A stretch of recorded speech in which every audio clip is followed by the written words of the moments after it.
나의 세상은 차가운 곰팡내와 옆방에서 희미하게 새어나오는 라면 국물 냄새로 이루어져 있었다. 나는 한평 남짓한 고시원의 좁은 방 안에서 무릎을 끌어안은 채 창문도 없는 벽을 하염없이 바라보고 있었다. 3년 전 나는 누군가의 아내였고 재벌가의 며느리였다. 하지만 지금의 나는 그저 세상에 홀로 버려진 29의 과부 윤채린일 뿐이었다. 내 남편 손태민, 그가 의문의 요트 사고로 세상을 떠난 뒤 나의 모든 것은 한순간에 무너져 내렸다. 나를 딸처럼 아껴주시던 시아버지께서 남편의 장례를 치른 지 한 달 만에 뇌출혈로 쓰러지셨다. 그리고 시아버지의 형제들이자 남편의 숙부들은 기다렸다는 듯이 내게 이빨을 드러냈다. 그들은 남편이 죽기 직전에 작성했다는 위조된 유언장과 차용증을 내밀었다. 내가 남편의 재산을 노리고 의도적으로 접근했으며 남편에게 거액의 빚을 지게 했다는 터무니없는 죄를 뒤집어 씌웠다. 나는 싸웠다. 하지만 돈도 백도 없는 내가 거대한 로펌을 등에 업은 그들을 이길 수는 없었다. 나는 결국 남편과 함께 살던 집과 그가 나에게 남긴 모든 유산, 심지어는 우리의 추억이 담긴 작은 물건들까지 모조리 빼앗기고 길거리로 내쫓겼다. 그렇게 나는 이 어둡고 축축한 고시원 골방으로 오게 된 것이다. 나는 하루에 2개씩 아르바이트를 했다. 낮에는 식당 주방에서 설거지를 했고 밤에는 편의점에서 물건을 팔았다. 그렇게 벌지 않으면 한 달에 40만 원이나 하는 이 방세를 낼 수조차 없었다. 그날도 나는 편의점의 밤샘 아르바이트를 막 마친 참이었다. 밖은 아직 어둠이 가시지 않은 새벽이었다. 나는 텅 빈 거리를 터벅터벅 걸었다. 온몸이 청은망은 무거웠다. 그때 내 발치에 무언가 채였다. 두툼한 검은색 장지갑이었다. 나는 주변을 둘러보았다. 새벽의 텅 빈 거리에는 나 말고는 아무도 없었다. 나는 잠시 망설였다.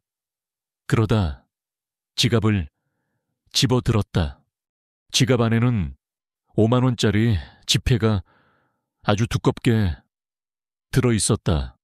어림잡아도 100만 원은 훌쩍 넘어 보였다. 그리고 여러 개의 신용카드와 신분증이 들어있었다. 100만 원 그 돈이면 나는 2달치의 방세를 낼 수 있었다. 그리고 며칠 동안은 컵라면 대신 따뜻한 쌀밥을 먹을 수도 있을 터였다. 내 마음속에서 악마가 속삭였다. 아무도 못 봤어.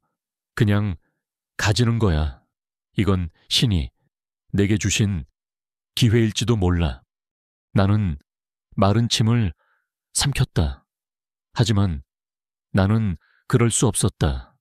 나는 비록 세상의 모든 것을 잃었지만 나 자신마저 잃고 싶지는 않았다. 나는 신분증에 적힌 주소를 확인했다. 다행히 그리 멀지 않은 동네였다. 나는 이미 파김치가 된 몸을 이끌고 버스를 탔다. 30분 뒤 나는 주소지에 적힌 낡은 다세대 주택 앞에 도착했다. 나는 초인종을 눌렀다. 잠시 후 잠이 덜 깬 젊은 남자가 문을 열고 나왔다. 누구세요?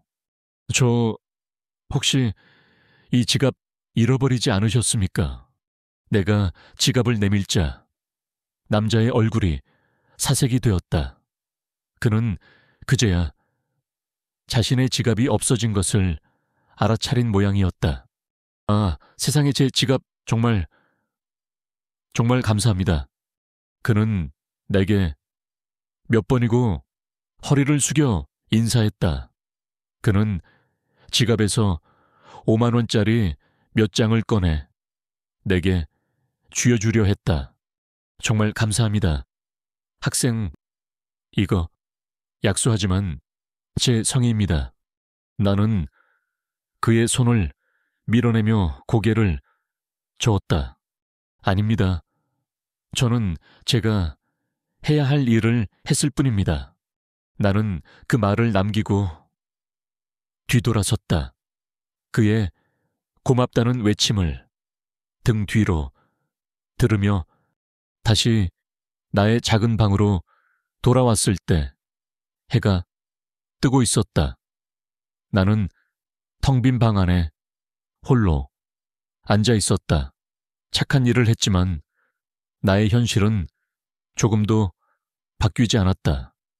나는 여전히 가난했고 외로웠다. 나는 침대 밑에 작은 상자 하나를 꺼냈다. 그 안에는 나의 유일한 진짜 재산이 들어 있었다. 그것은 아주 낡고 작은 은색 열쇠 하나였다.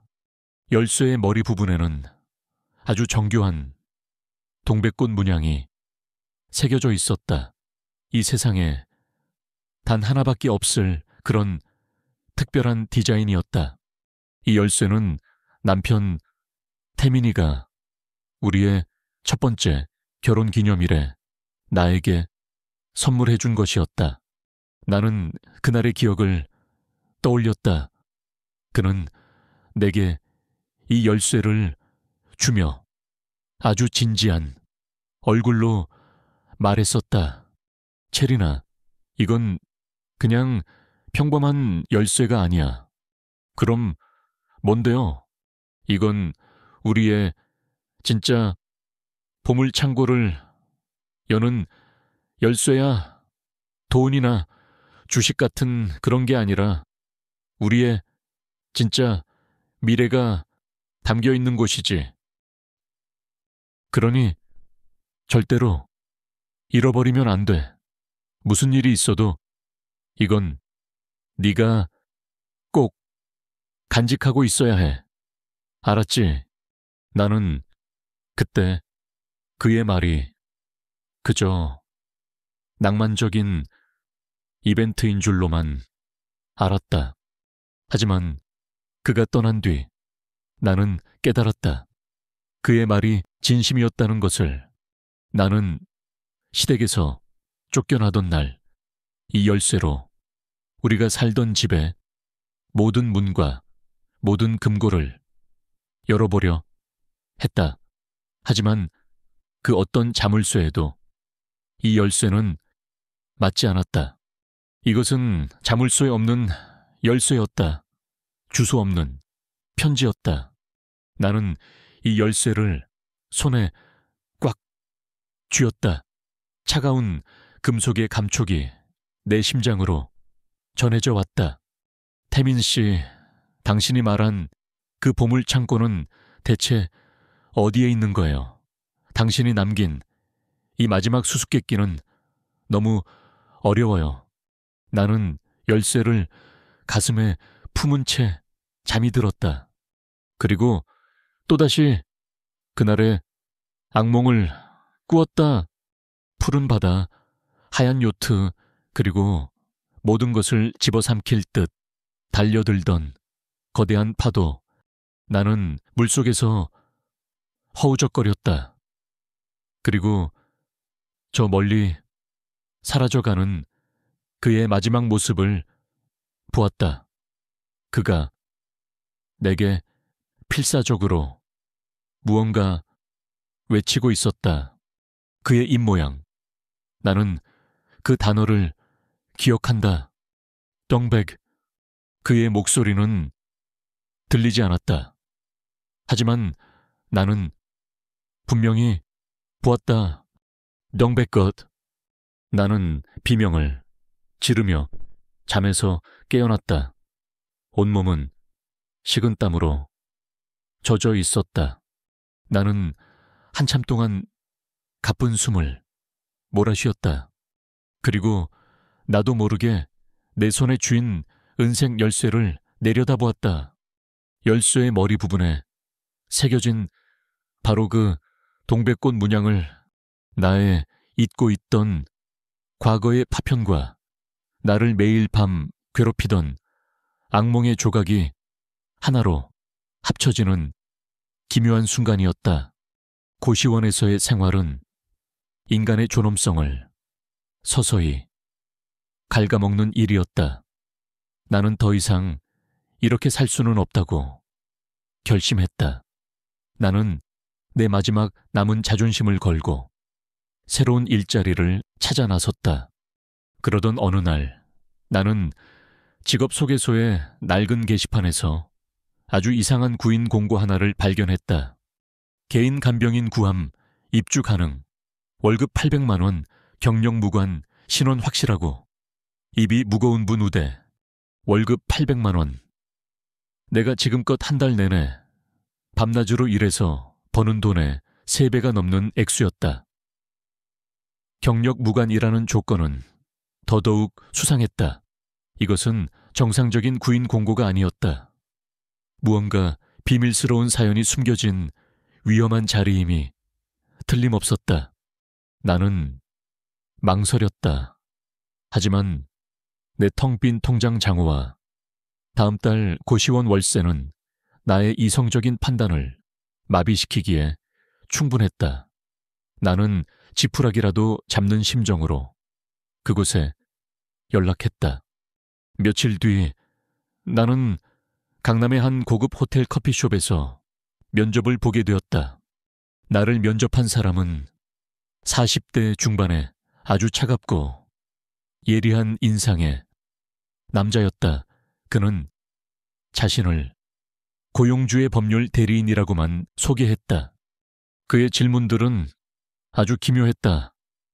그는 나의 간병 경험에 대해서는 거의 묻지 않았다. 대신 나의 과거, 나의 가족관계, 그리고 나의 성격에 대해 집요하게 파고들었다. 가족은 없다고 하셨습니까? 네, 몇 년 전에 모두 세상을 떠났습니다. 나는 거짓말을 했다.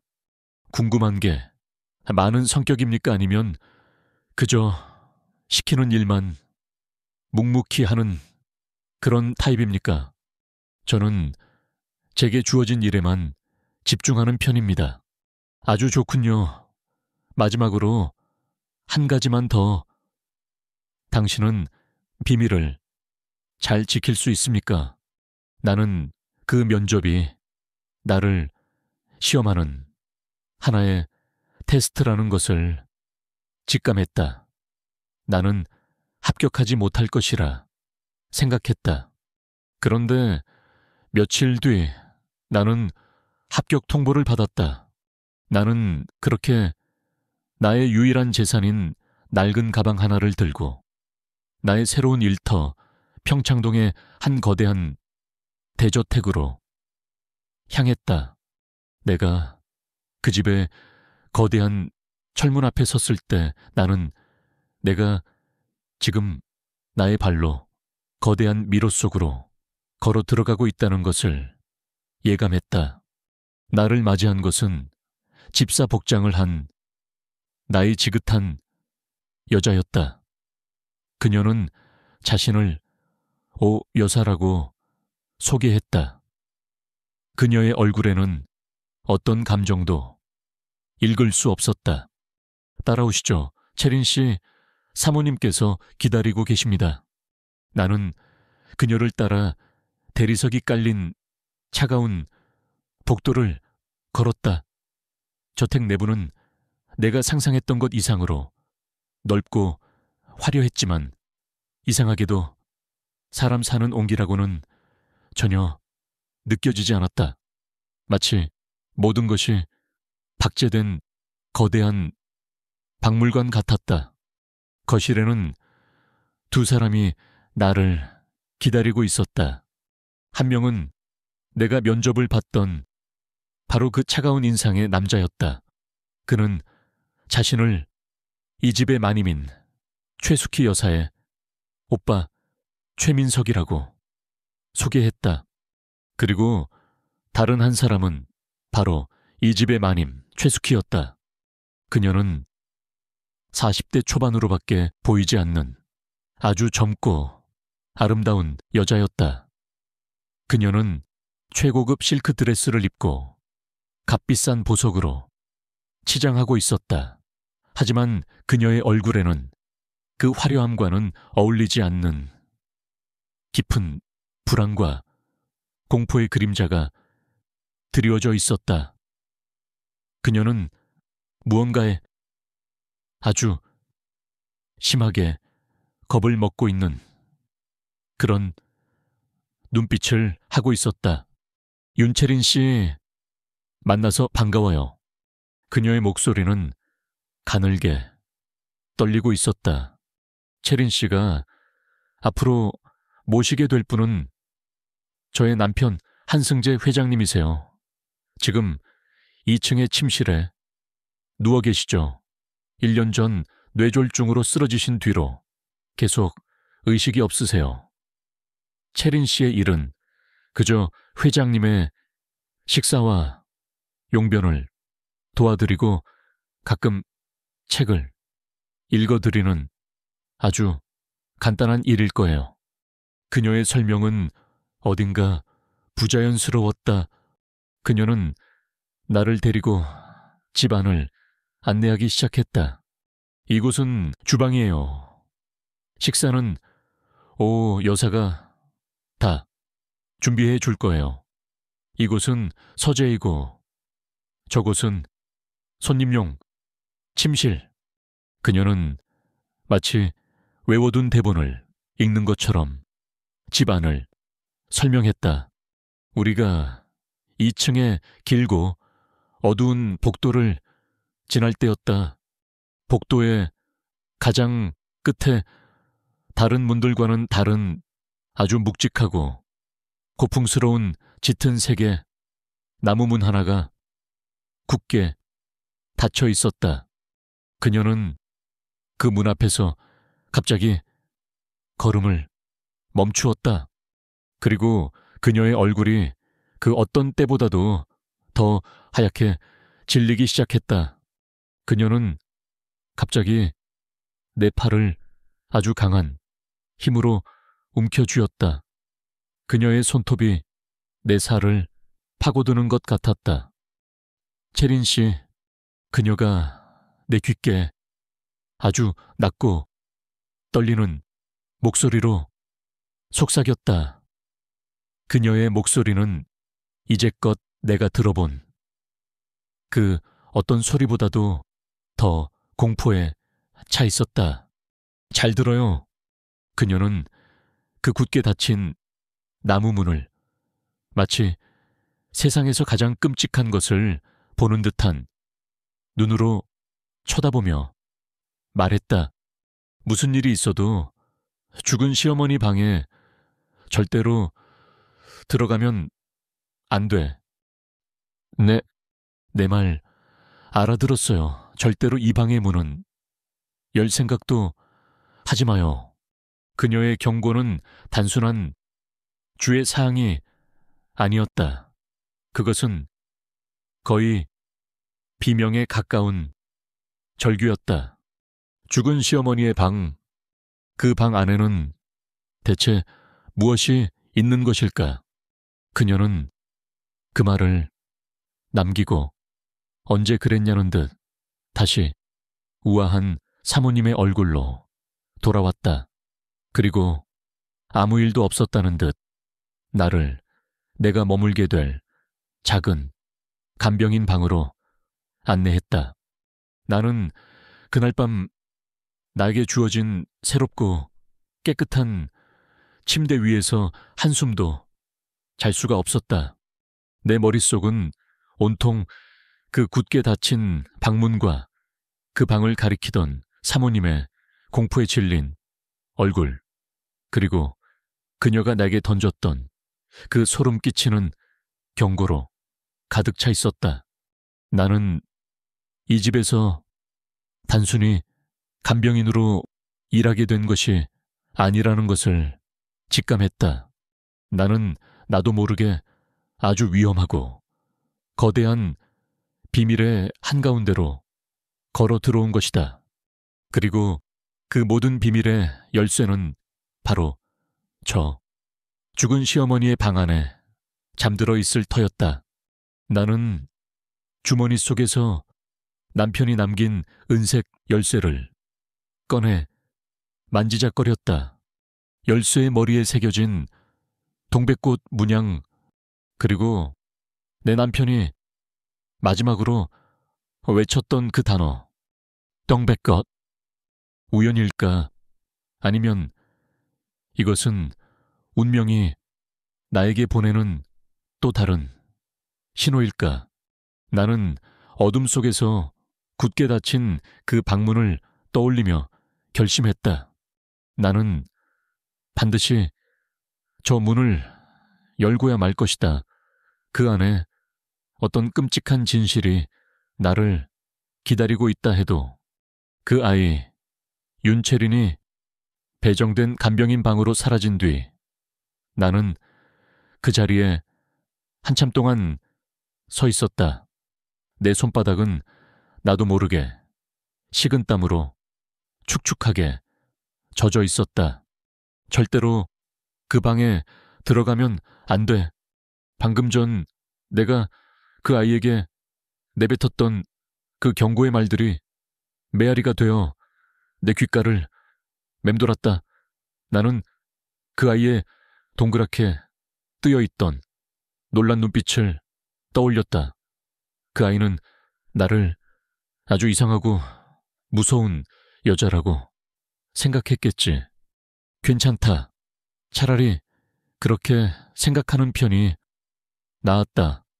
나를 미친 여자라고 생각해서 내게서, 그리고 이 집의 모든 비밀로부터 멀어질 수만 있다면 나는 떨리는 다리를 이끌고 나의 방으로 돌아왔다.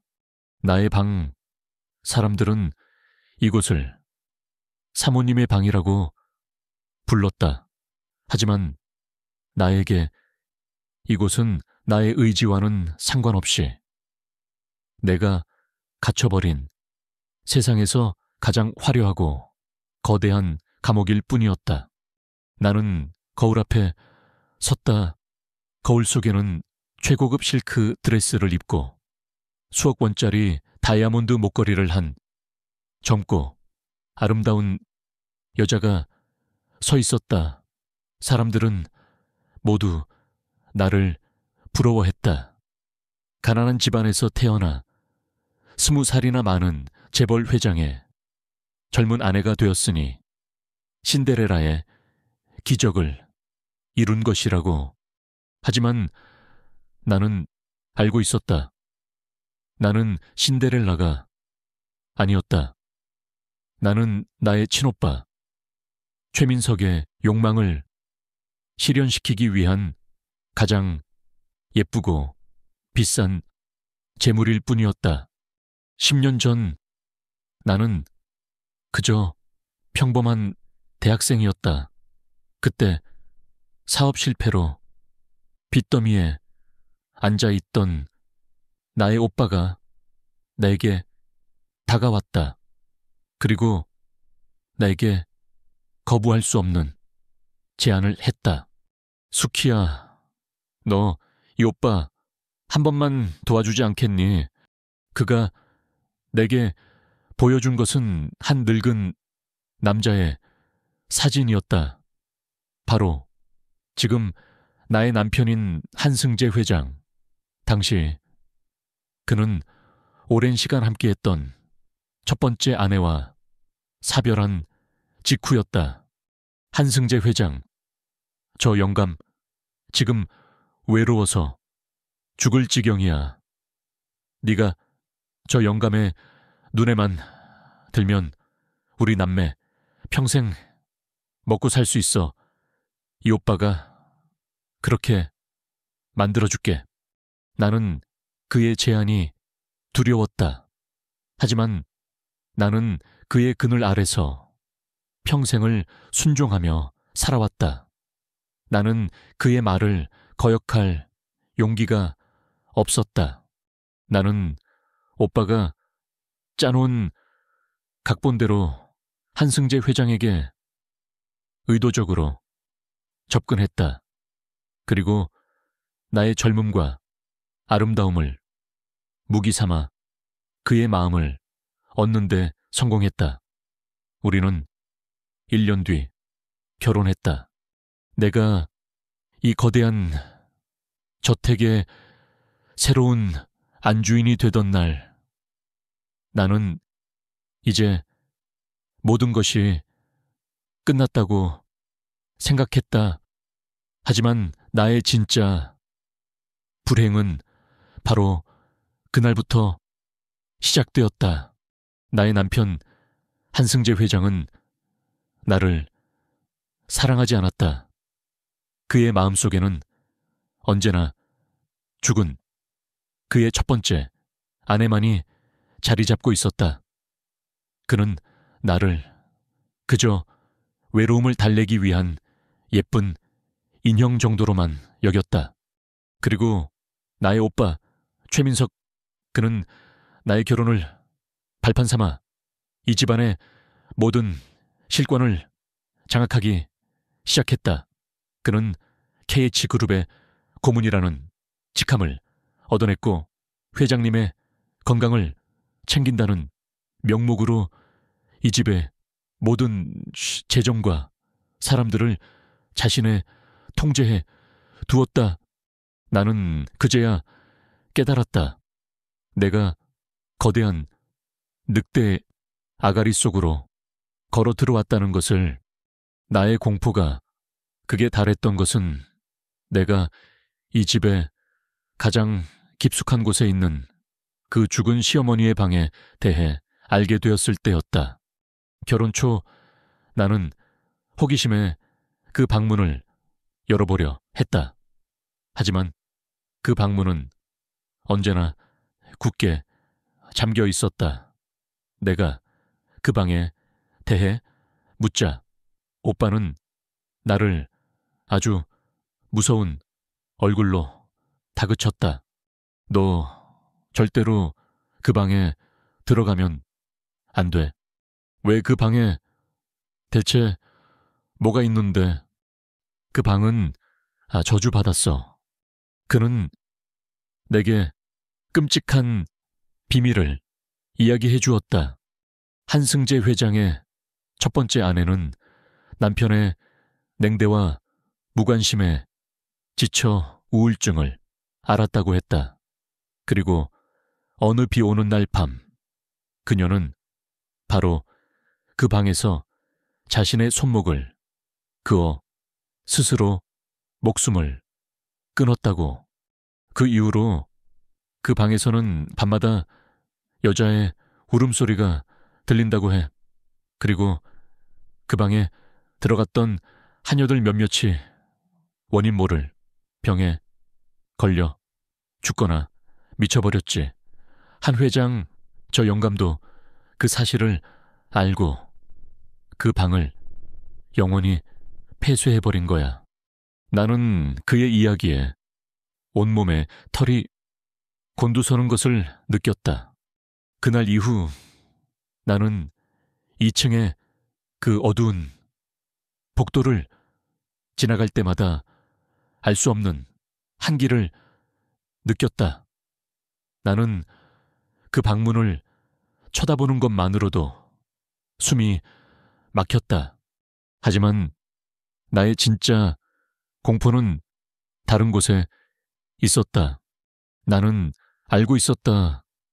나의 오빠가 나의 남편을 서서히 죽이고 있다는 것을 그는 회장님의 건강을 위한 특별 한약기라는 이름으로 매일 정체 모를 약물을 남편에게 투여하고 있었다. 그 약을 먹고 난 뒤부터 남편은 급격하게 쇠약해졌다. 그리고 1년 전 결국 뇌졸중으로 쓰러져 식물인간이 되어버렸다. 나는 모든 것을 알면서도 아무것도 할 수 없었다. 나는 오빠의 꼭두각시였고 공범이었다. 내가 만약 저항하거나 이 사실을 외부에 알리는 날엔 그가 나를 어떻게 할지 모르는 일이었다. 그는 자신의 욕망을 위해서라면 친동생마저도 가차없이 버릴 수 있는 그런 사람이었으니까. 그런데 오늘 윤채린이라는 새로운 변수가 나타난 것이다. 나는 면접장에서 그 아이를 처음 보았을 때 직감적으로 느꼈다. 저 아이는 보통 내기가 아니라는 것을. 그 아이의 눈에는 내가 감히 가질 수 없었던 강인하고 꺾이지 않는 그런 빛이 담겨 있었다. 아니나 다를까 오빠가 내 방으로 찾아왔다. 그의 얼굴에는 심기가 아주 불편한 기색이 역력했다. 오늘 그 새로 온 간병인 계집애 마음에 들던 그냥 평범해 보이던데 왜? 아니 그 아이 눈빛이 마음에 안 들어. 너무 똑똑해 보여. 그리고 너무 당돌하고. 그가 내게 경고했다. 수키야, 너 그 계집애 똑바로 감시해.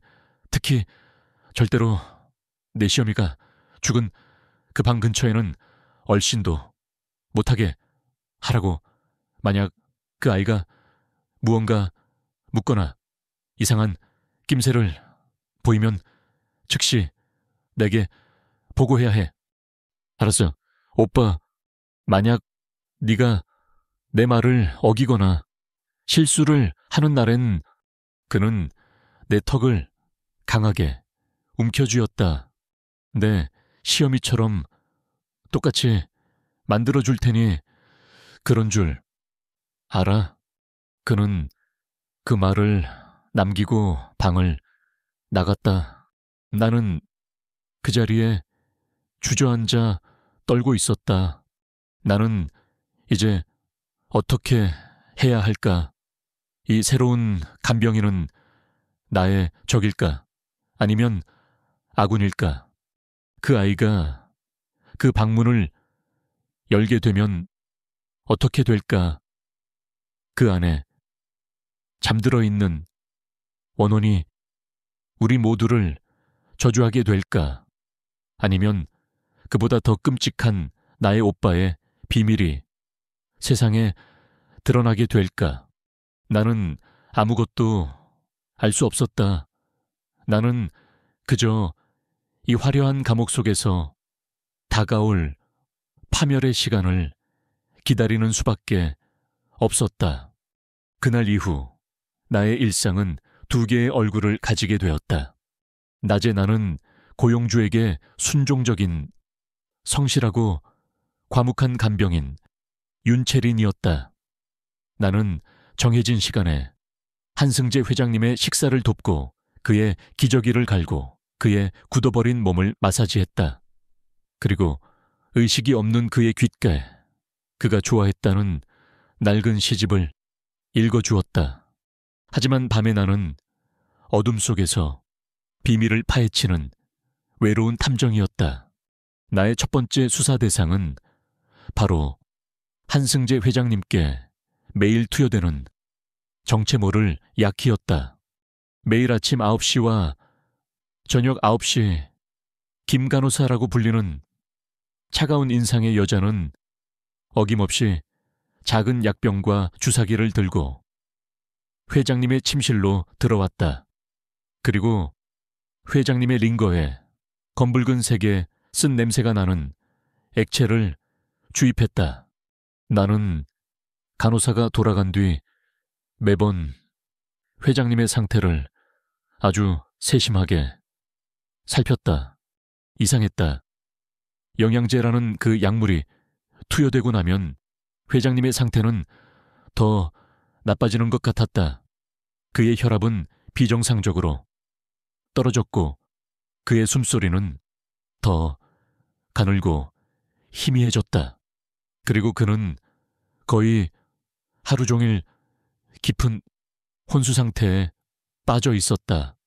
나는 나의 작은 수첩에 그 모든 것을 기록하기 시작했다. 약물 투여 시간, 회장님의 혈압과 맥박, 동공의 변화, 그리고 그의 미세한 피부색의 변화까지도. 의학적 지식은 없었지만 내 관찰력만큼은 그 어떤 전문가보다 더 예리하다고 나는 자부했다.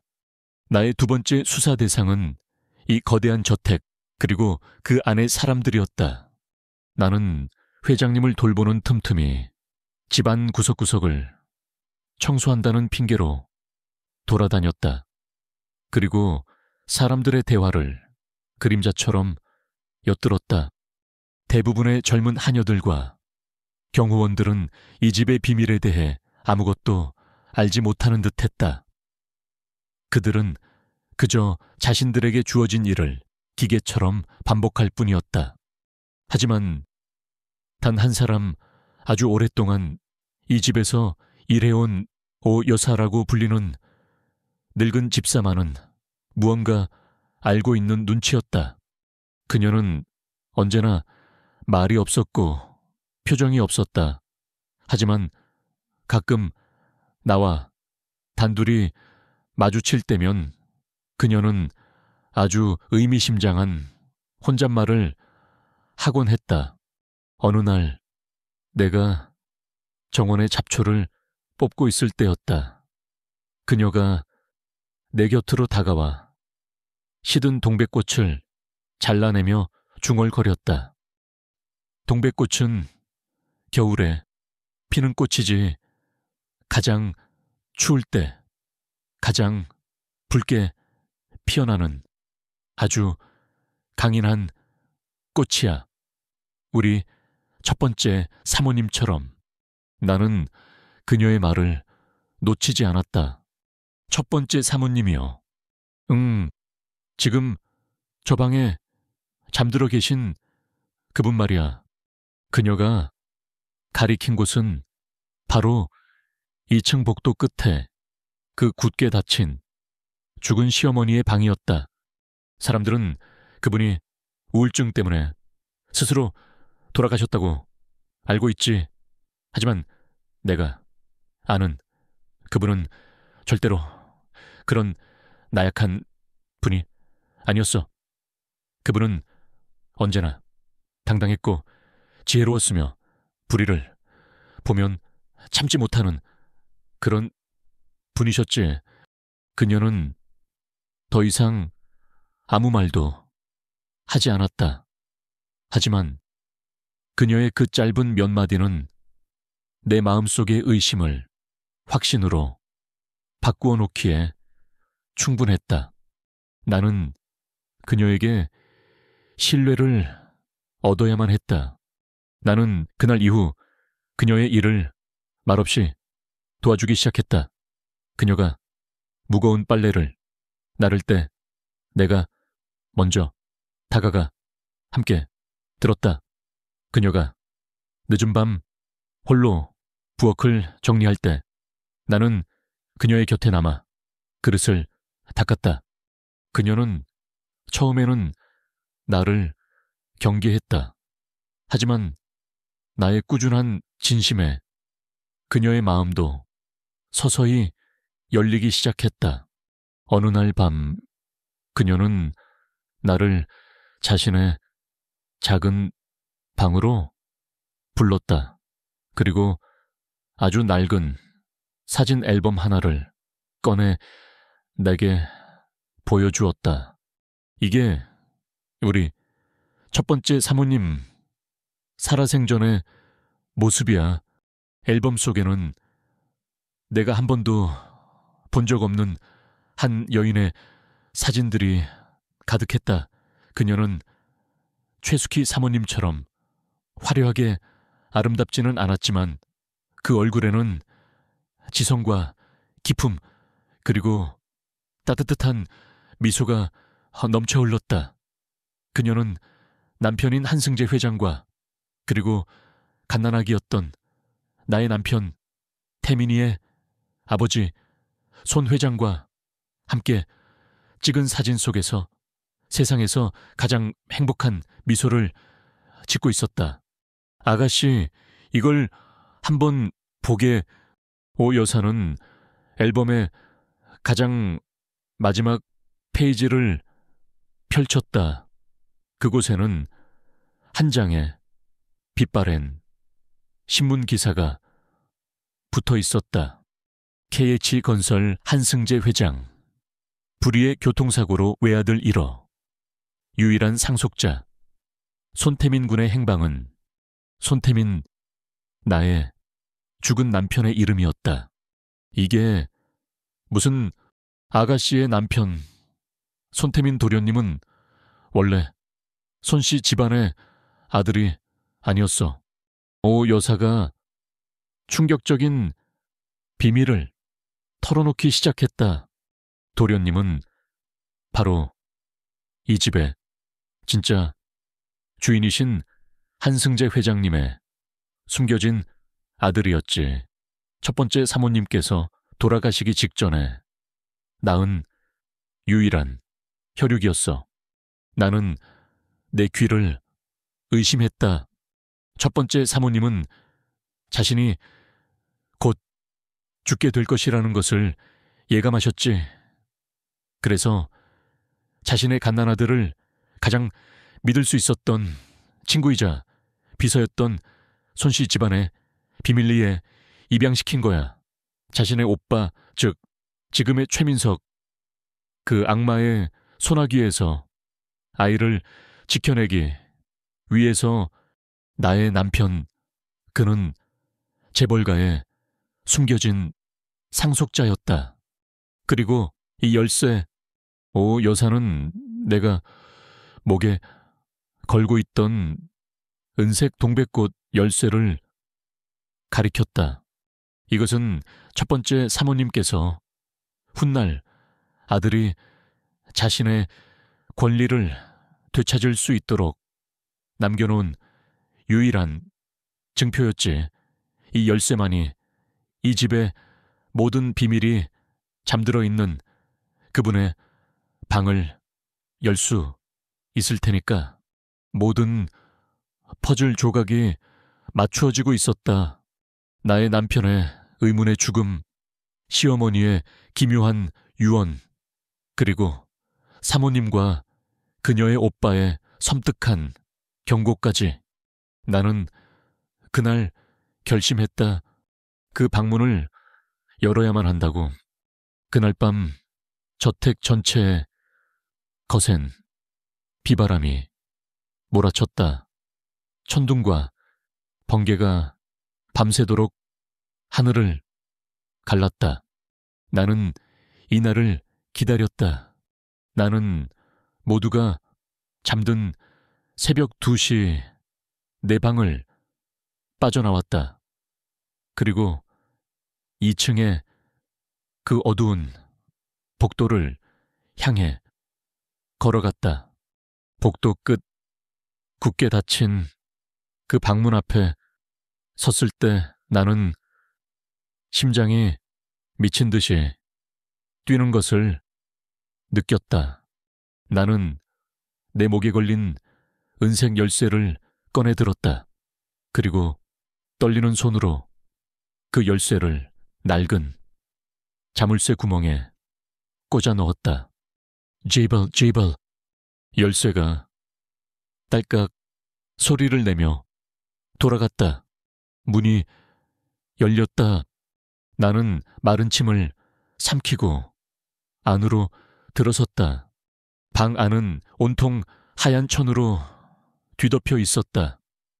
마치 유령의 집처럼.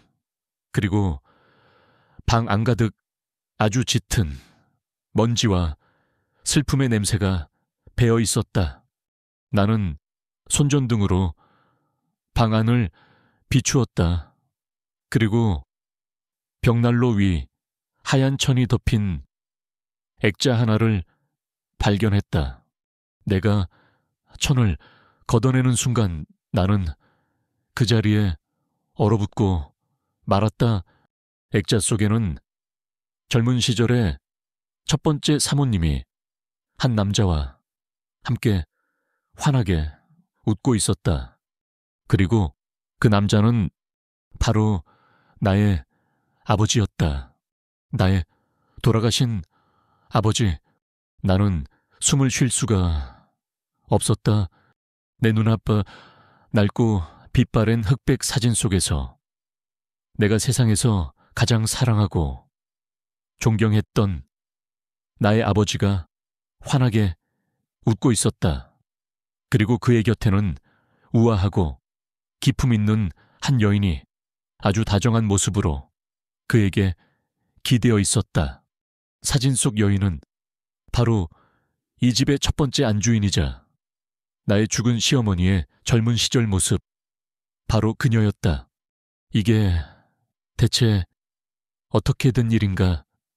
평생 시골 화실에서 가난한 화가로 살다 병으로 돌아가신 나의 아버지가 왜 이 거대한 재벌가의 첫 번째 사모님과 함께 이런 사진 속에 있는 것일까? 내 머릿속이 하얗게 비어버렸다. 나는 나도 모르게 뒷걸음질 쳤다. 그리고 내 등 뒤에 차가운 벽에 부딪혔다.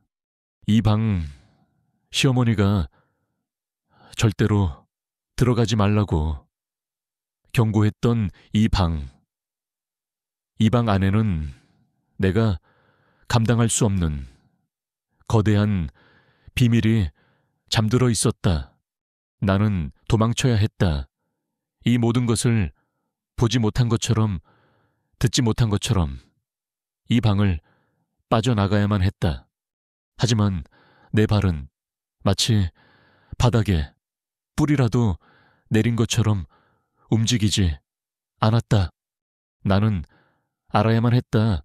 나의 아버지와 이 집안 사이에 대체 무슨 연결고리가 있었는지를, 그리고 나의 남편 태민 씨가 나에게 남긴 그 은색 열쇠의 진짜 의미를. 나는 다시 정신을 차렸다. 그리고 이 방 안을 샅샅이 뒤지기 시작했다. 방 안은 온통 하얀 천으로 뒤덮여 있었다. 마치 시간의 흐름이 멈춰버린 유령의 공간처럼. 나는 가구들을 덮고 있는 천들을 하나씩 걷어내기 시작했다. 그녀가 쓰던 화장대, 그녀가 읽던 낡은 시집, 그리고 그녀가 앉아있던 흔들의자, 모든 것이 20년 전 그녀가 세상을 떠나던 그날의 모습 그대로였다. 나는 벽난로 위에 그 문제의 사진을 다시 바라보았다. 그리고 그 액자 뒤편의 벽을 손으로 더듬었다. 무언가 있었다. 벽지와는 다른 차가운 금속의 감촉. 벽지 뒤에 숨겨진 작은 금고였다. 나는 심장이 터질 것처럼 뛰는 것을 느꼈다. 나는 금고에 다이얼을 돌려보려 했다. 하지만 그것은 평범한 금고가 아니었다. 열쇠 구멍이 있었다. 아주 독특한 모양의 바로 동백꽃 문양이었다. 나는 떨리는 손으로 내 목에 걸린 은색 열쇠를 꺼내 들었다. 그리고 그 열쇠를 금고의 열쇠 구멍에 꽂아 넣었다. 깔칵. 열쇠가 돌아가는 소리가 들렸다. 나는 마른 침을 삼키고 금고의 무거운 철문을 열었다. 금고 안에는 2개의 물건이 들어있었다. 하나는 두툼한 가죽 다이어리, 그리고 다른 하나는 낡은 서류 뭉치였다. 나는 먼저 다이어리를 펼쳐 들었다. 그것은 돌아가신 첫 번째 사모님의 일기장이었다. 그녀의 우아한 필체가 20년의 세월을 뛰어넘어 내게 말을 걸어오고 있었다. 나는 떨리는 손으로 일기장을 읽어 내려가기 시작했다. 그리고 나는 그 안에서 내 인생 전체를 뒤흔들어 놓을 충격적인 진실과 마주해야만 했다. 1896년 5월 4일. 나는 오늘 나의 유일한 사랑, 나의 영혼의 동반자, 화가 윤지환, 바로 당신의 아이를 가졌다는 것을 알게 되었습니다. 윤지환, 나의 아버지의 이름이었다. 나는 이 아이를 지킬 것입니다. 비록 나의 남편 한승재 회장은 아이를 가질 수 없는 몸이지만 나는 이 아이를 그의 아이로 키워낼 것입니다. 이 차가운 성 안에서 내가 살아남을 수 있는 유일한 방법은 이것뿐입니다. 하지만 나는 두렵습니다. 나의 모든 비밀을 알고 있는 나의 오빠 최민석, 그가 이 사실을 빌미로 나를 그리고 나의 아이를 위협하기 시작했습니다. 나는 숨을 쉴 수가 없었다. 나, 윤채린, 나는 이 집안의 며느리가 아니었다. 나는 바로 이 집의 첫 번째 사모님과 나의 아버지 사이에서 태어난 숨겨진 딸이었던 것이다. 나는 계속해서 일기장을 읽어 내려갔다. 최민석, 그 악마가 나의 남편 한 회장을 서서히 독살하려 하고 있습니다. 회사의 모든 것을 빼앗기 위해서 나는 그 증거를 모두 모았습니다. 나는 그와 싸울 것입니다. 나의 딸 채린이를 지키기 위해서. 만약 내게 무슨 일이 생긴다면 이 모든 진실이 담긴 열쇠를 나의 가장 믿음직한 친구의 아들 손태민에게 맡길 것입니다. 그리고 그 아이가 훗날 나의 딸 채린이를 찾아 모든 것을 되돌려 주기를 기도할 것입니다. 손태민, 나의 죽은 남편, 그는 모든 것을 알고 있었다. 그는 나를 지키기 위해 이 비밀의 열쇠를 내게 남겼던 것이다. 나는 마지막 페이지를 넘겼다. 그곳에는 피로 쓴 듯한 그녀의 마지막 메시지가 적혀 있었다. 체리나, 내 딸아, 부디 살아남아라. 그리고 강해져라. 너의 어머니처럼 약하게 당하지 마라. 사랑한다. 나는 다이어리를 끌어안고 오열했다. 나의 진짜 어머니, 내가 한 번도 본 적 없는 그녀의 처절한 사랑과 마주하는 순간이었다. 내가 한참 동안 울고 있을 때였다.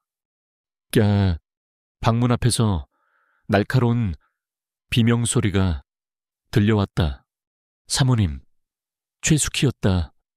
그녀는 열린 방문 틈으로 방 안에 나와 내가 들고 있는 다이어리를 보고 공포에 질려 소리를 지른 것이다. 그리고 그녀의 비명소리에 이 집의 진짜 악마가 모습을 드러냈다. 내년이 감히 이 방을 최민석이었다. 그의 얼굴은 자신의 비밀이 탈로 났다는 분노로 이글거리고 있었다. 그는 짐승처럼 내게 달려들었다. 그 다이어리 내놔. 그리고 여기서 죽어줘야겠다. 네, 어미처럼 그가 내 목을 조르려는 순간이었다. 그만두지 못할까. 최민석 방문 앞에서 아주 낮고 위험 있는 목소리가 울려 퍼졌다. 모두의 시선이 그쪽으로 향했다. 그곳에는 내가 매일 돌보던 그 식물인간 같던 노인이 서 있었다. 한승재 회장, 그는 더 이상 휠체어에 앉아있지 않았다. 그는 자신의 두 다리로 당당하게 서 있었다. 그의 손에는 엽총 한 자루가 들려 있었다. 그의 눈은 더 이상 흐릿하지 않았다. 그곳에는 모든 것을 꿰뚫어 보는 날카로운 왕의 눈빛이 서려 있었다. 그는 지난 1년간 아픈 척 연기를 하고 있었던 것이다. 이 집안의 배신자를 자신의 손으로 직접 처단하기 위해 그는 최민석을 향해 총구를 겨누었다. 내 놈의 더러운 연극은 이제 끝났다.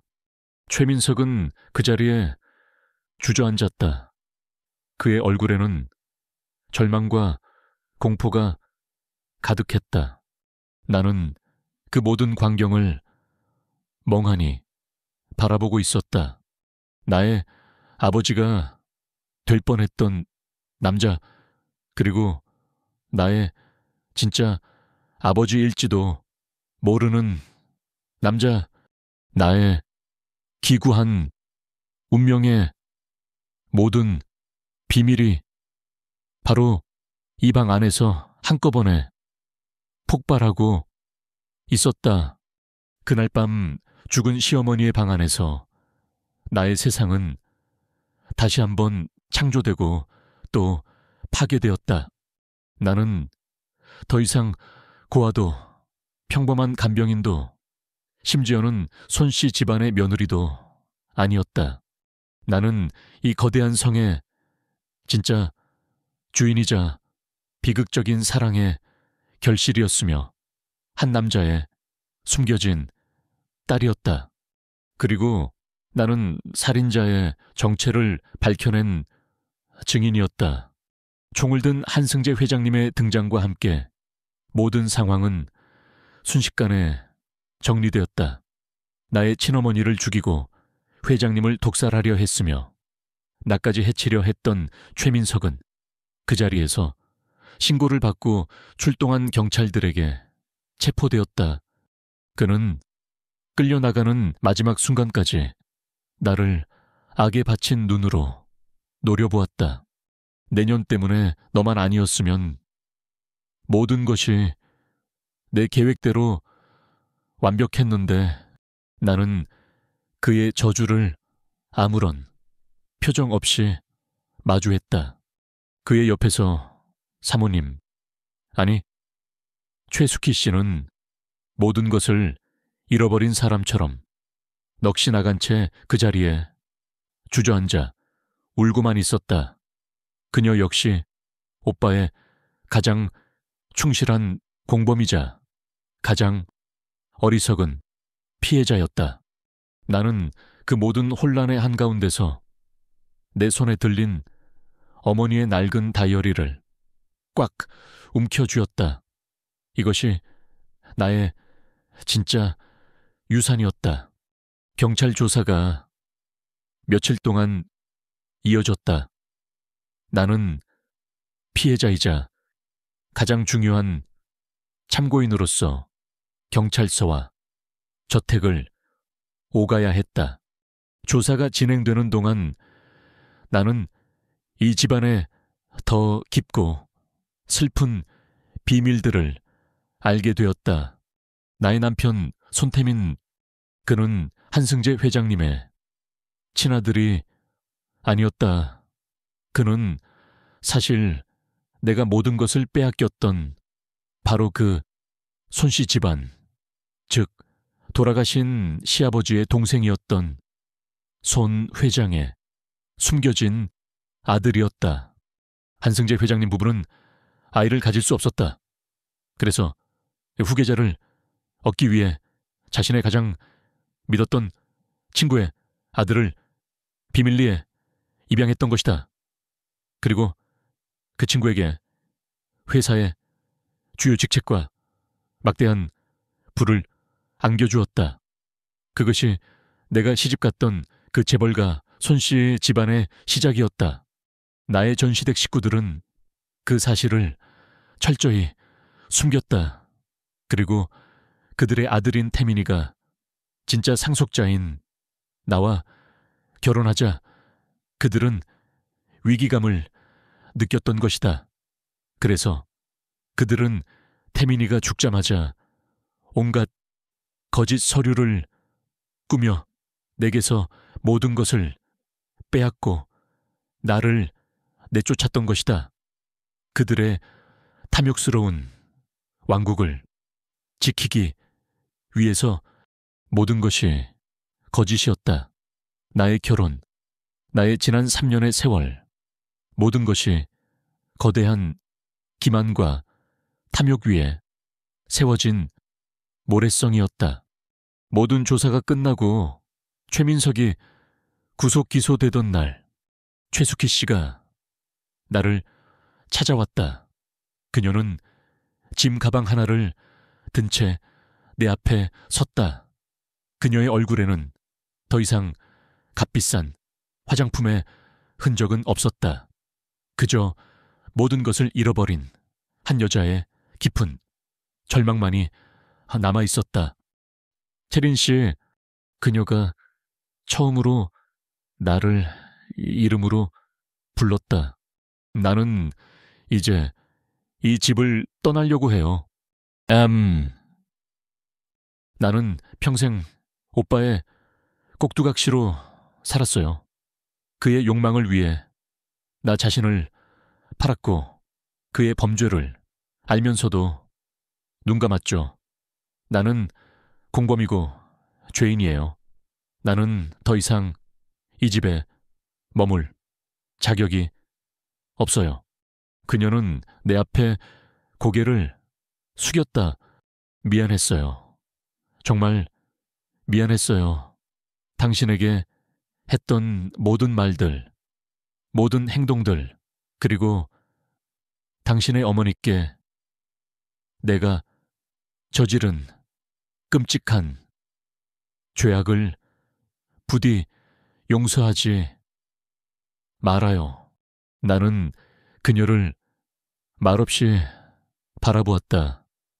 그녀 역시 이 비극의 또 다른 희생자일 뿐이었다. 어디로 가실 건가요? 모르겠어요. 그냥 아주 먼 곳으로 가서 나 자신을 되돌아보는 시간을 가지려고 해요. 온전히 최숙희라는 이름으로 살아보는 연습을 해야죠. 그녀는 그 말을 남기고 뒤돌아섰다.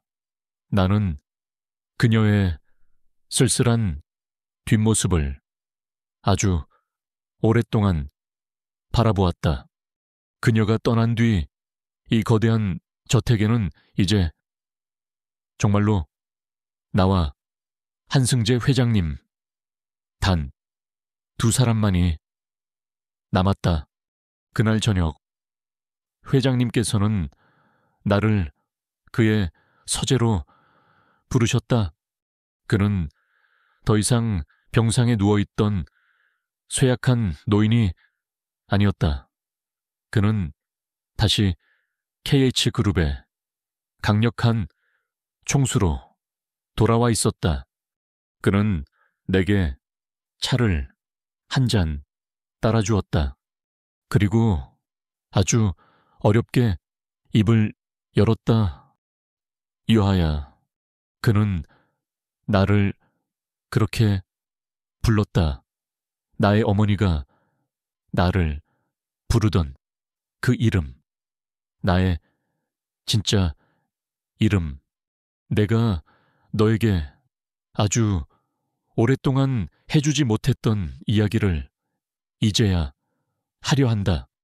그는 나와 나의 아버지 그리고 나의 어머니 우리 세 사람의 얽히고 설킨 운명에 대해 이야기하기 시작했다. 나의 아버지 윤지환은 무명의 화가였지만 천재적인 재능을 가진 사람이었다. 그리고 나의 진짜 어머니이자 회장님의 첫 번째 아내였던 그녀는 그런 아버지의 그림과 영혼을 깊이 사랑했다. 그들의 사랑은 신분의 차이를 뛰어넘는 그런 종류의 것이었다. 하지만 회장님께서는 아이를 가질 수 없었다. 그리고 그의 아내는 다른 남자의 아이를 가졌다는 사실을 숨겨야만 했다. 그녀는 나를 낳자마자 나를 나의 가짜 아버지, 즉 그녀의 가장 친한 친구였던 화가 윤지환에게 맡겼다. 그리고 나를 세상의 모든 위험으로부터 지키기 위해 평생을 그림자처럼 나를 지켜보며 살아왔던 것이다. 나는 내 어머니의 모든 것을 알고 있었다. 그녀가 다른 남자를 사랑했다는 것도, 그리고 네가 내 친딸이 아니라는 사실까지도. 하지만 나는 그녀를 너무나도 사랑했기에 그 모든 것을 묵인했다. 나는 그녀가 내 곁에 있어주는 것만으로도 행복했으니까. 회장님의 눈가에 눈물이 맺혔다. 그리고 나는 내 남편 태민이도 내 친아들이 아니라는 것을 알고 있었지. 하지만 나는 그 아이를 내 친아들 이상으로 사랑했다. 그리고 그 아이의 성실함과 능력을 믿었지. 그래서 나는 한 가지 계획을 세웠다. 나의 진짜 핏줄인 너와 내가 마음으로 낳은 나의 아들 태민이를 결혼시켜 이 가문을 온전하게 합치려는 그런 계획을. 나는 신처럼 너희들의 운명을 조종하려 했던 아주 오만한 늙은이였을 뿐이다. 그는 괴로운 표정으로 고백했다. 그리고 그 오만함의 대가는 너무나도 끔찍했지. 나는 내 아들을 잃었고 너는 모든 것을 잃었다. 모든 것이 나의 잘못이다. 그는 내 앞에 고개를 숙였다. 유하야, 내 딸아, 이 못난 아비를 부디 용서하지 마라.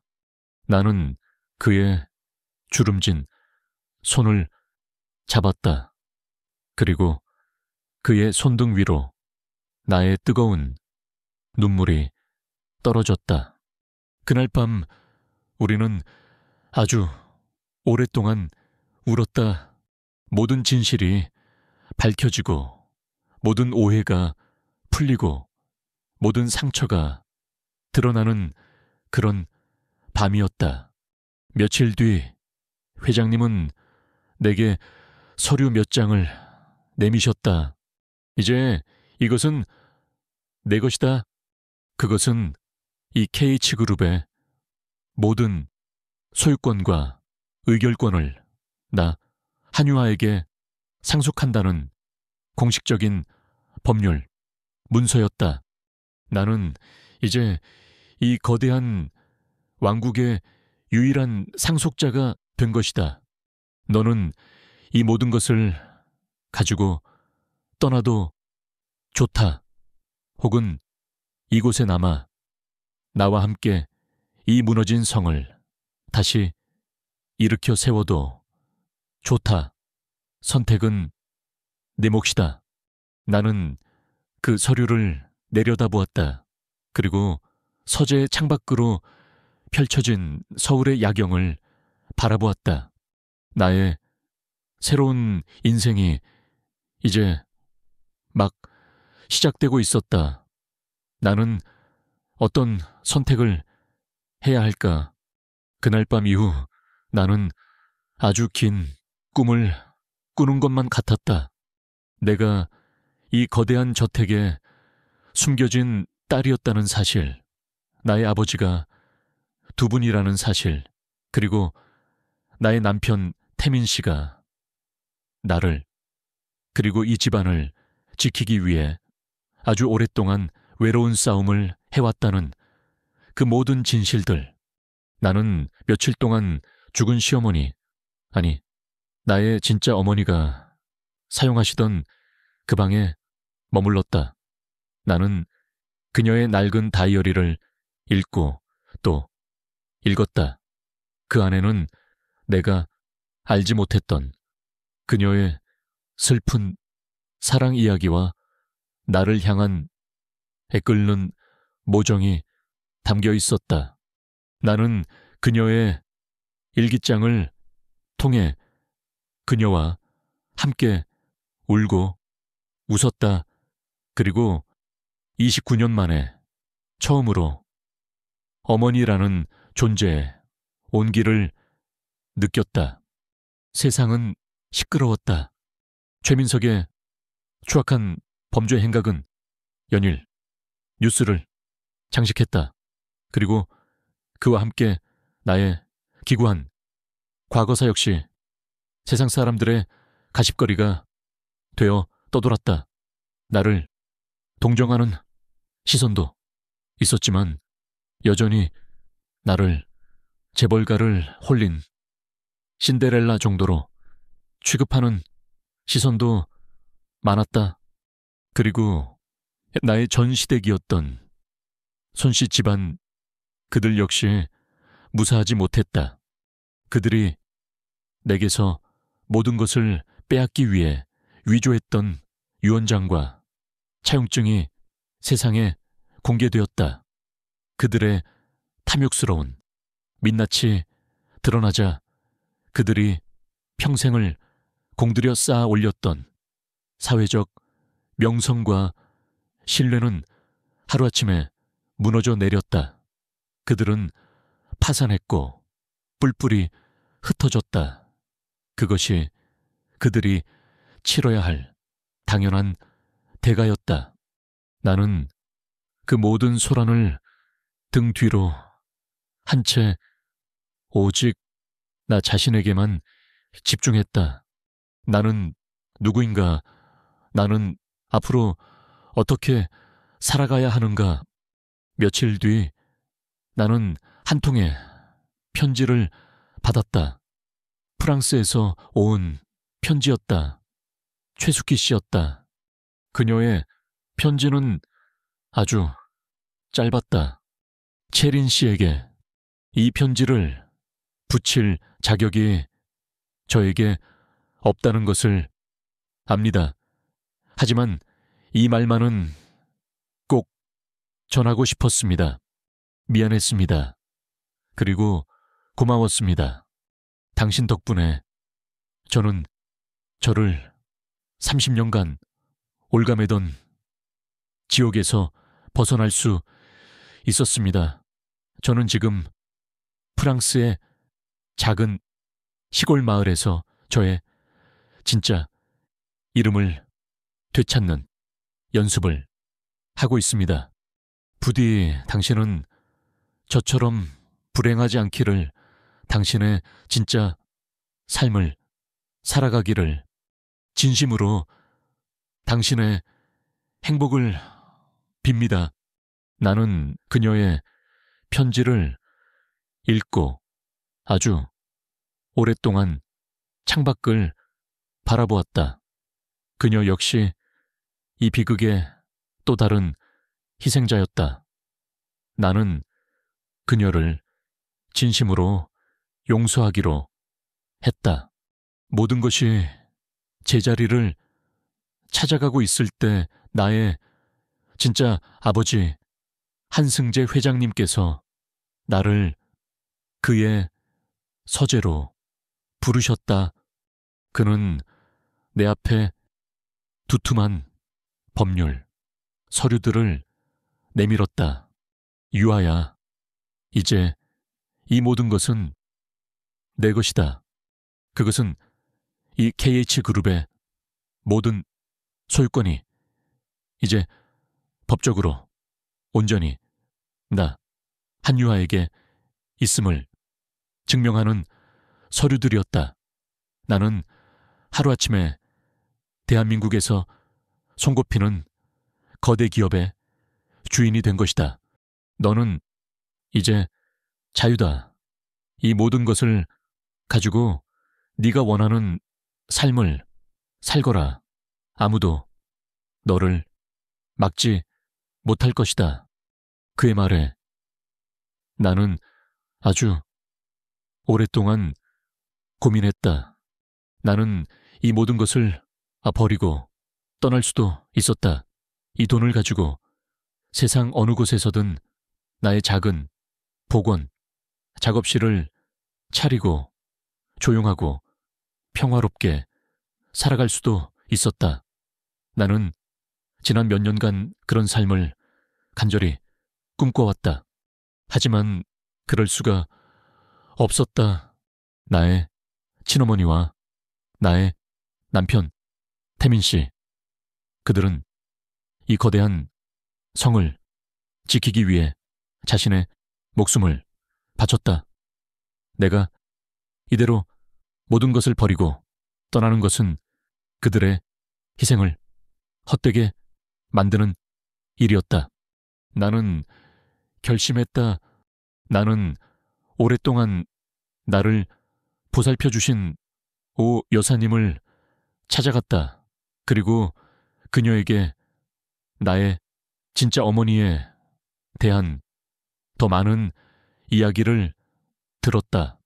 나의 어머니는 그저 재벌가의 사모님이 아니었다. 그녀는 가난한 무명 화가들의 가장 든든한 후원자였고, 사라져가는 우리의 전통 예술을 지키기 위해 평생을 바쳤던 분이었다.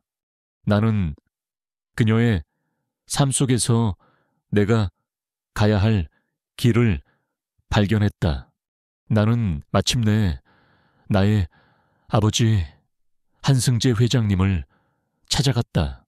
그리고 나의 선택을 그에게 말했다. 아버지, 저는 떠나지 않겠어요.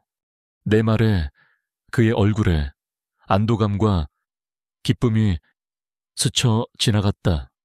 하지만 저는 이 KH그룹을 직접 경영하지는 않겠어요.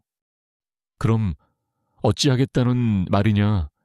저는 이 회사의 주인으로서, 그리고 아버지의 딸로서 새로운 왕국을 쓰고 싶습니다. 나는 나의 계획을 그에게 설명했다. 저는 제게 주어진 이 모든 부와 힘을 이용해 2개의 재단을 설립하고 싶습니다. 하나는 저의 친어머니 이수혜 여사님의 이름을 딴 수혜아트 재단입니다. 이 재단은 어머니의 뜻을 이어받아 재능 있는 젊은 예술가들을 후원하고 우리의 소중한 문화유산을 보존하고 복원하는 일에 쓰일 것입니다. 그리고 다른 하나는 저의 남편 손태민의 이름을 딴 태민정예 재단입니다. 이 재단은 저처럼 억울하게 모든 것을 빼앗긴 사회적 약자들을 위한 무료 법률 지원 사업을 할 것입니다. 다시는 저와 같은 희생자가 나오지 않도록 말입니다. 내 이야기가 끝나자 아버지는 한참 동안 말이 없으셨다. 그는 나를 아주 오랫동안 바라보았다. 그의 눈에는 내가 처음 보는 아주 뜨거운 감정이 담겨 있었다. 그것은 아들을 잃은 아버지의 슬픔이 아니라 새로운 희망을 발견한 한 인간의 벅찬 감동이었다. 그는 자리에서 일어나 나를 그의 품에 가득 안아주었다. 그래, 유하야. 너는 역시 내 어미를 쏙 빼닮았구나. 그의 떨리는 목소리가 내 귓가를 울렸다. 내 어미도 그랬지. 돈 버는 사업에는 관심 없고 그저 아름다운 것을 만들고 약한 사람들을 돕는 일에만 평생을 바쳤지. 그리고 너는 내 길러준 아버지의 그 착한 심성을 그대로 물려받았구나. 그래, 하거라. 네가 하고 싶은 모든 것을 다 하거라. 이 아비가 너의 가장 든든한 울타리가 되어줄 테니 나는 그의 품에 안겨 소리 없이 울었다. 나는 그날 비로소 나의 진짜 아버지를 얻은 것이다. 나는 서재의 창밖을 내다보았다. 저 멀리 동이 트고 있었다. 나의 새로운 인생, 나의 새로운 평화, 그것은 그저 위협이 사라진 고요함이 아니었다. 그것은 내가 나아갈 길이 있고 내가 지켜야 할 사람들이 있으며 내가 만들어갈 새로운 세상이 있다는 뜨거운 희망이었다. 그로부터 1년 후 가을, 나는 더 이상 고시원의 좁은 방에서 혹은 다른 사람의 화려한 저택에서 눈치를 보며 살아가지 않았다. 나는 서울의 중심부 KH그룹의 이름으로 세워진 새로운 재단 빌딩의 이사장실에서 나의 새로운 아침을 맞이하고 있었다. 수혜 아트 재단과 태민정의 재단, 이 2개의 재단은 지난 1년간 나의 모든 것이었다. 나는 수혜 아트 재단을 통해 나의 친어머니이자 한평생 예술을 사랑했던 이수혜 여사님의 뜻을 이어가고 있었다.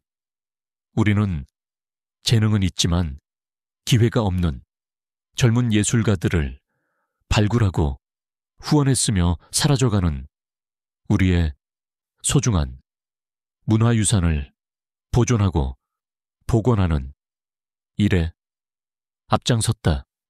그리고 태민정의 재단을 통해서는 나의 죽은 남편 손태민의 이름을 걸고 과거의 나와 같이 거대한 권력 앞에서 억울하게 모든 것을 빼앗긴 사회적 약자들을 위한 무료 법률 지원 사업을 펼치고 있었다.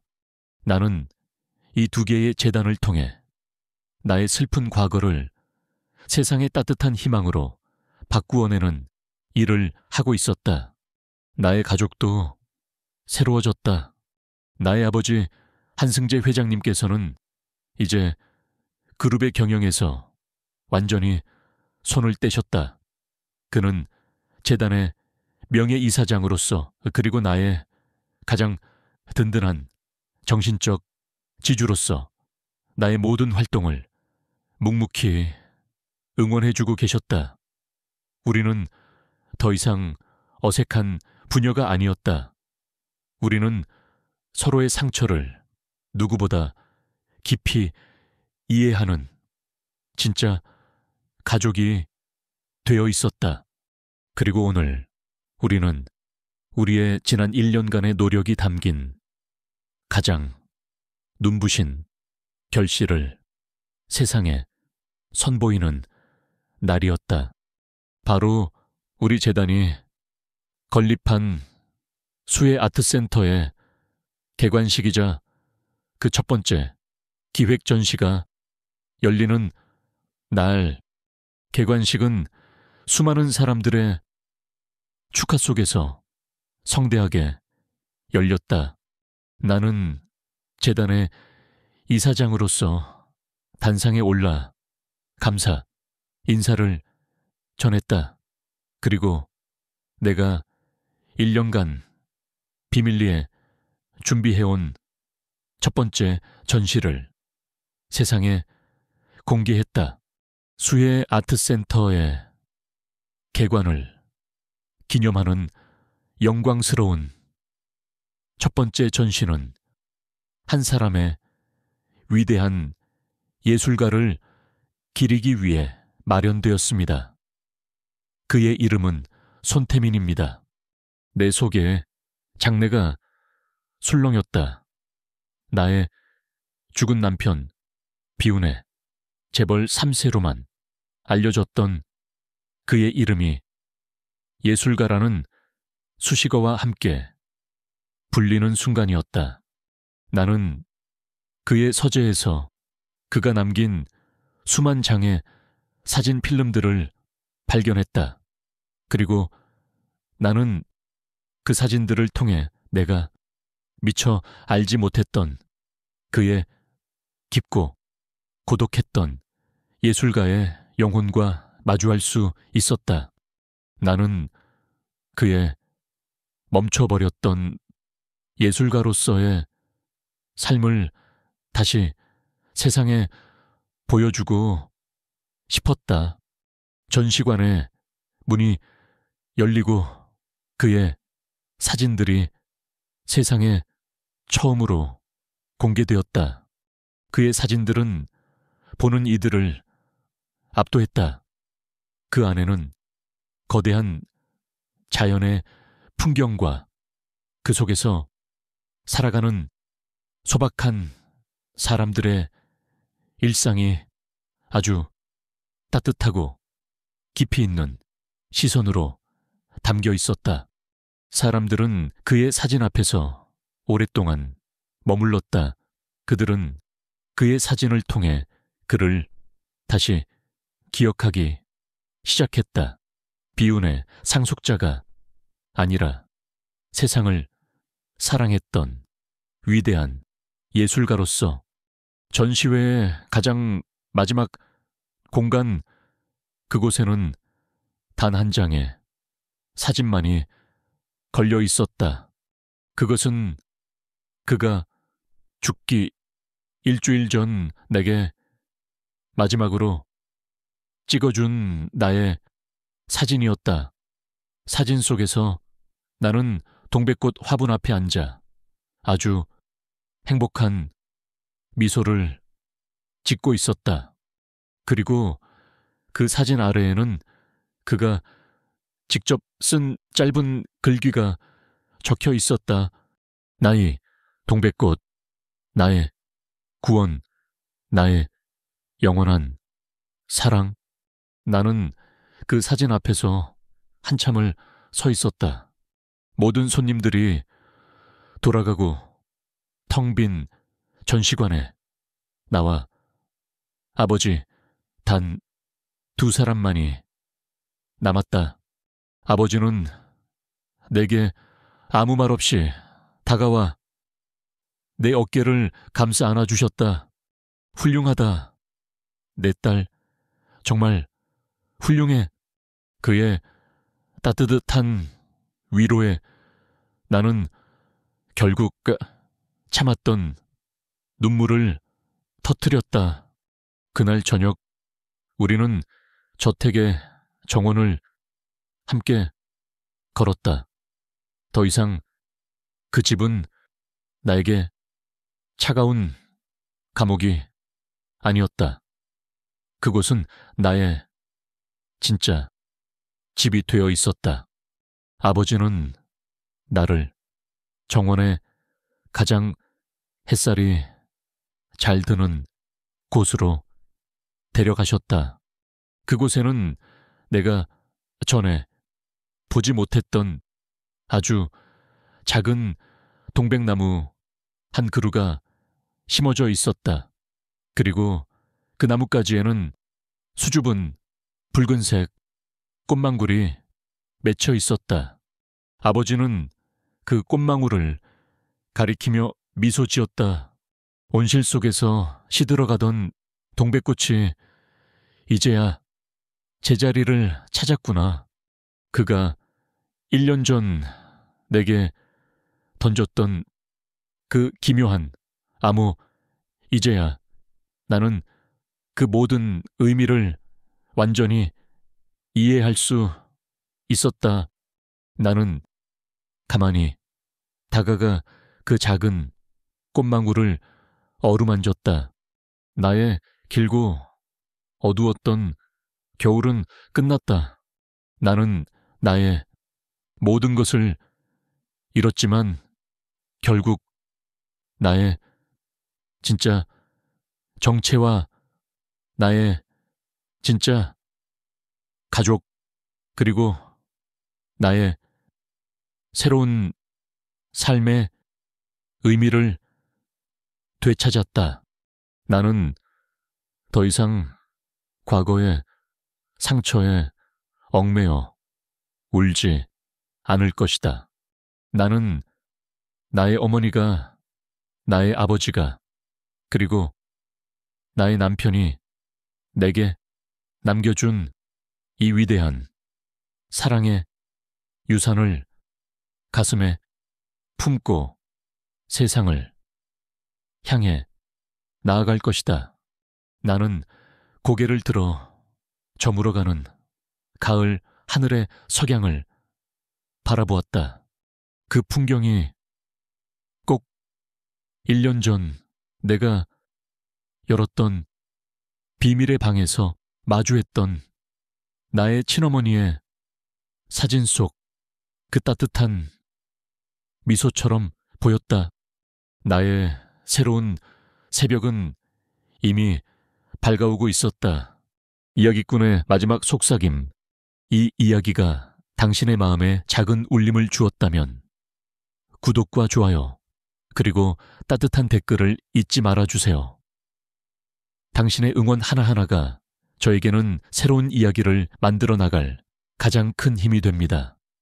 다음 이야기에서 다시 만나요.